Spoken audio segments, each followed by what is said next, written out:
tradition, passion, inspiration. Garbów land. Discover the beauty in the unknown. Humans have always wanted to achieve an inner harmony. It is an integral part of our earthly wandering. Where could you fulfill it if not in the wild, where Mother Nature is still unspoiled by civilization?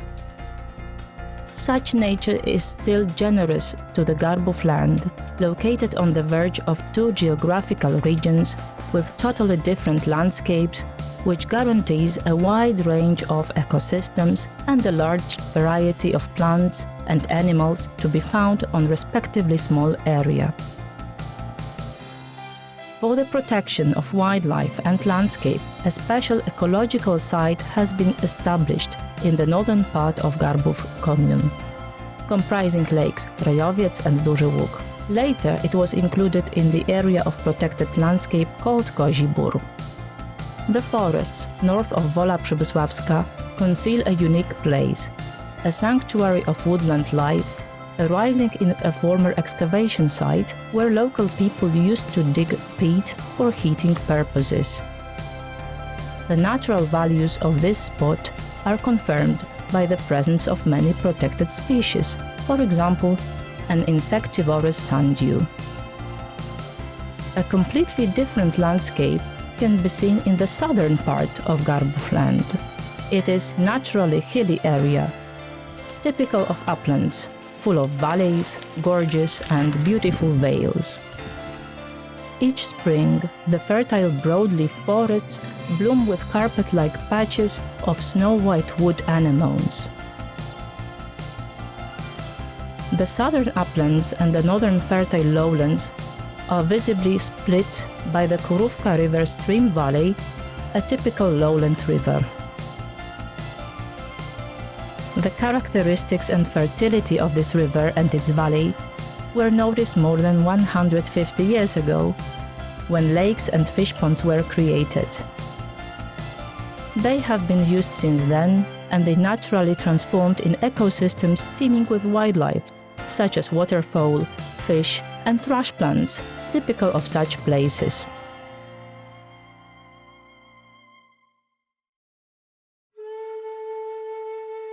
The beneficial natural conditions gave rise to rich and fascinating history of Garbów region. First settlements dating back to ancient times turned out to be the best to adopt new Christian faith. One of first parishes in the east of Poland was probably located here, as early as in the 12th century. A ton-weighing Renaissance bell is one of the oldest witnesses to the history of this land. It was founded by Jan Ożarowski, who also served as a priest chaplain on the court of King Sigismund the Elder. This event took place in 1512, a few years before the famous bell Zygmunt was founded by the king. Another silent witness to the presence of the historic bell is the ruins of a Baroque church dating back to the 17th century and burned in 1915, called Kościelisko by the locals. The ruins form an inherent part of the landscape. Today, the former beauty of this temple can only be reflected by the remaining black and white photos. As a matter of fact, the towering Garbów parish church is the greatest sacred edifice in this area. Local residents are still convinced that Tsarist authorities imposed such an enormous project so that people could never complete its construction. The new church construction works started in 1908 and completed in almost 4 years. This temple, the biggest neo-Gothic church in Lublin Archdiocese, was designed by Józef Pius Dziekoński, a forerunner of Vistula Baltic style. The artillery shells built in the west side brick walls give evidence about the bombing in the First World War and prove the project top quality.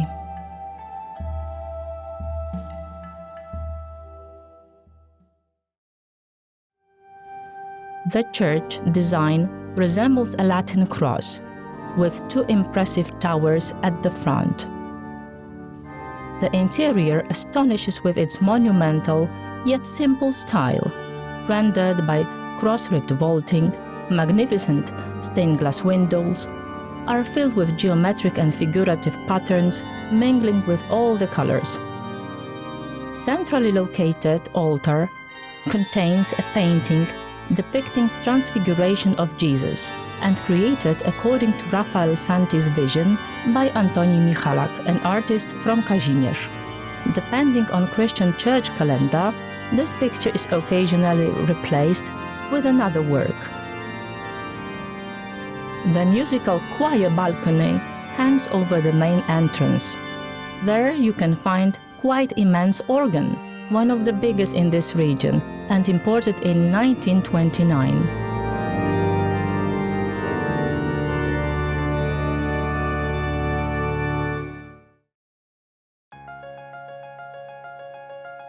To accompany great sacral architecture, there are 5 former landed gentry manor houses in the Garbów commune and only traces of other manors to be seen across the country. For instance, beautiful alleys lined with lindens or chestnut trees in Bogucin and in Marianka villages. The Baroque palace belonging to Elżbieta Sieniawska is nowhere to be found. It was erected in the second decade of the 18th century in Przybysławice. Another classicist palace was constructed on its foundations in the second half of the 19th century. This palace must have witnessed the writer Bolesław Prus visiting Przybysławice while staying nearby in Nałęczów Resort on holiday. The palace, rebuilt and reshaped in the 1950s, is still in use and houses children's home today. In 1817, the estates of Przybysławice and Garbów were purchased by Jan Nepomucen-Jezierski, and he moved his headquarters to Garbów. Around the year 1850, he had a splendid classicist and empire-style manor house constructed. While walking along dikes of ponds surrounding the palace, one may say that they look so natural today, and in some places, wild, gorgeous water lilies bloom no different than the ones we remember from the well-known movie Nights and Days. On the western park border, a memorial obelisk is located, commemorating the victims of the Second World War. There is also a modest granite stone set up to mark Tadeusz Kościuszko death centennial. An era of prosperity began for Garbów early in the 20th century. Bohdan Broniewski, the future Minister of Trade in Jan Steczkowski government, purchased the estate. In 1908, he erected a sugar plant in Przybysławice and established a capital company, Garbów Sugar Plant Joint Stock Company. Thanks to this, within a few years, a well-organized industrial settlement arose in villages of Przybysławice and Zagrody, with a typical residential estate for the workers. The buildings remain in good condition till present times, as very few of this type in Lublin region. Unfortunately, the sugar plant enterprise did not survive till the present day and was shut down in 2004. The manor house in Leśce is best preserved property of this kind in Garbów commune.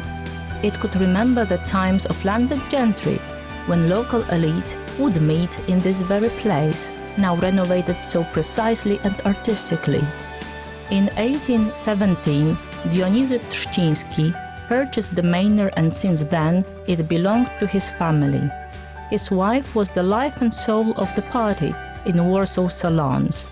Leading a jet-set lifestyle, she traveled frequently to Paris and kept in touch with prominent artists, poets, writers. The Trzciński family was both patriotic and art-loving, so they were bound to bear a sweet fruit. In 1890, Zofia Trzcińska-Kamińska was born, an outstanding artist and sculptor. Her splendid works can be found in more than 50 churches, including the temple in Garbów. While following the route of local mansions and manors, it is high time we paid a visit in Gutanów. There you can see a classicist villa dating back to 1917, one of very few to survive till the present day. This house may well have been visited by a poet from Lublin, Józef Czechowicz, on his numerous trips around the country. It is worth noticing that Czechowicz used to take a photo camera wherever he traveled, so he captured on photos rural life scenes and unforgettable landscapes. Another outstanding personality to influence and shape rural life here is Bronisław Pietrak, born in 1914, native to Gutanów. He was a blacksmith, an artist, working both in metal and making paper cutouts, a poet, a storyteller, and a great organizer of any cultural or social event. The last manor to survive in Garbów commune is the house in Piotrowice Wielkie, belonging to the Kopeć family, erected after 1899. It is surrounded by a vast park with gorgeous trees, several decades old, just like the ones in parks in Garbów and Przybysławice.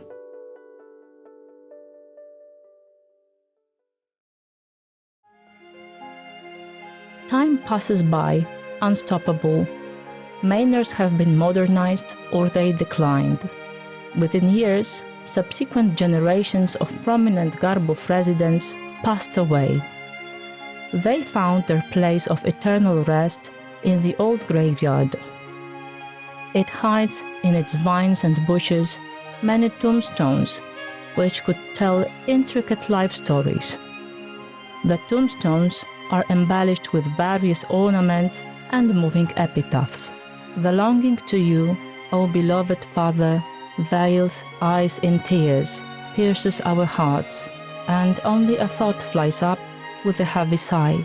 To you, O Father, to the better world, wait for us there till we end the toil.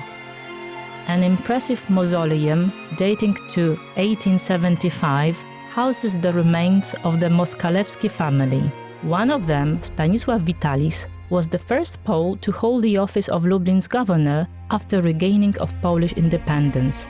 This land was often a theatre to tragic turmoil brought about by wars. A memorial graveyard located between Garbów and Zagrody is a proof of bloody history. It was a resting place to Austro-Hungarian soldiers who died in the First World War battles. In 2012, a memorial plaque was unveiled next to the church in Garbów, in memory of 5 pilot soldiers who fought heroically in the Second World War on the Western Front. All of them came from Garbów parish. True beauty and richness of Garbów land is undoubtedly connected with its local culture. It seems obvious that it is people who, generation after generation, shaped and created the world around. So, next to the representative or noble gentry, there are country people, folk artists, who also contributed to the cultural heritage of this region. As early as in the interwar period, Ignacy Dobrzyński revealed his unique talent. Born in 1882 in Garbów Miesiące, the artist is known as the father of folk-style paper cutouts, and he made his name famous. His works, created with sheep shears, are present in ethnographical museums in Europe and in the United States. Aleksander Fijałkowski was another artist who incorporated folk inspirations into his own style and created his own sculpture style. Born in 1908 in Przybysławice, he painted and carved in wood. His works are religious, secular, and even satirical. Amazing, singular wildlife as well as breathtaking and varied landscapes interconnected with material heritage, will surely attract anybody visiting this region. It's perfect for a tourist spending an active weekend cycling or walking along the routes. It will also impress a visitor trying out local cuisine in one of numerous inns, bars, and entities dealing with catering, present along Warsaw-Lublin route since the Middle Ages.